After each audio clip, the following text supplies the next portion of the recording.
And I heard you talk about how one day you got an infection, Yeah. antibiotics couldn't touch, and someone took you into the jungle, gave you some sap from a tree bark, and it cured the infection. Yeah. You see this where it looks like somebody put a cigar out on my arm right there, the little smooth bit?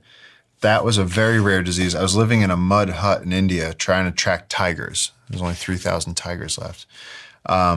Although now it's gone up to 5. Tigers are coming back. See, another success story. But I was living in a mud hut in India trying to track tigers, and I got this disease called tularemia. And it's so rare that when I got it, I brought it back to New York, went to the infectious disease doctor.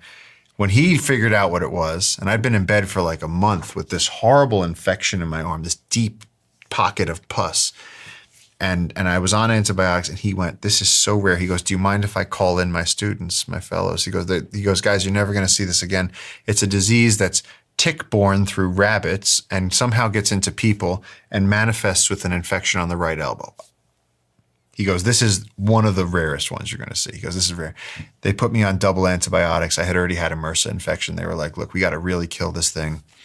And it was 2012, and my parents said, "Whatever you do, do not go back to the jungle with an infection because the jungle's just going to make it worse." And of course, I went to the jungle. We had stuff to do. Our station was in danger of dying, and so I had to go back with JJ and fix it up. And I showed up, and he looked at my arm and goes, "Why is your arm taped up?" And I said, "Well, I have this terrible infection." I said, "I've been in bed